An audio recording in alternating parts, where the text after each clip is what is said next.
What you are seeing right now was never meant to leave Tehran.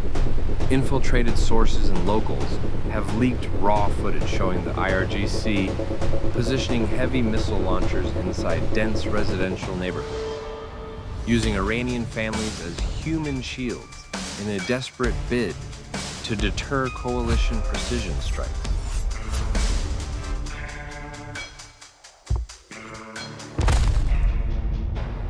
Jerusalem has been struck.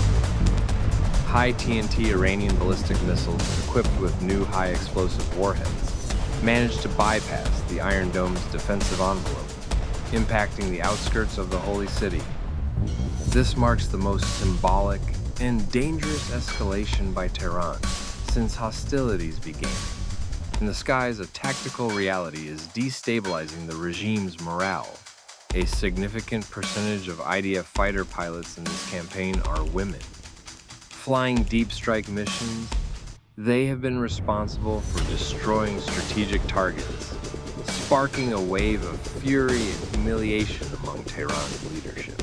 Internal pressure has reached a breaking point. Field intelligence indicates that regular Iranian army units are clashing with Revolutionary Guard officers, refusing direct orders to fire missiles from civilian areas, signaling the first large-scale mutiny within the country's defense force. Iran's military powers bleeding out. Confirmed data shows the regime has already lost over 65% of its mobile ballistic launchers in continuous airstrikes. Supply logistics have been severed, leaving Mojtaba Khamenei's aerospace forces with few remaining options for retaliation. In an unprecedented official admission, Tehran has recognized responsibility for recent tanker attacks in the Strait of Hormuz.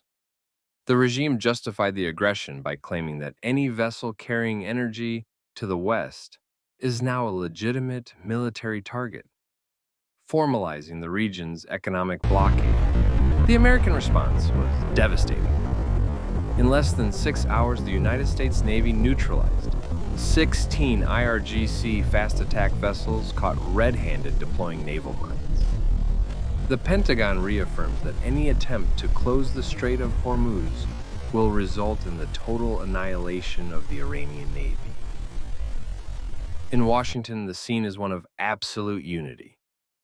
The U.S. Congress has granted Donald Trump an unprecedented bipartisan mandate, authorizing unlimited military funding for the campaign. This political support ensures that the American war machine will not stop until the threat is neutralized. Despite the threats, markets reacted with optimism to the coalition's strength. Oil prices suffered a historic crash after Donald Trump declared victory is near. Brent crude plummeted from $119 to $91, easing pressure on Western economies. Munitions experts analyzing debris in Israel confirm that Iran is using heavy fragmentation warheads. The goal is not just to hit military targets, but to cause maximum structural terror and civilian casualties through expanded shockwaves powered by high-density TNT. Mojtaba Khamenei remains defiant but isolated. In addresses recorded from deep underground bunkers, he vowed that Western capitals will burn if the regime falls. However, with communication infrastructure failing, his messages are finding less and less resonance among an exhausted population. As the 11th day of war draws to a close, the balance of power in the Middle East has shifted forever.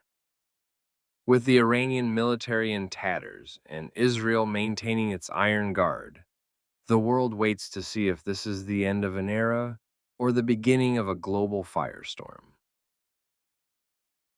Most people watch the world. We decode it. If you want to see more videos like this, like, share, and subscribe. Global Geopolitics. We go beyond the obvious.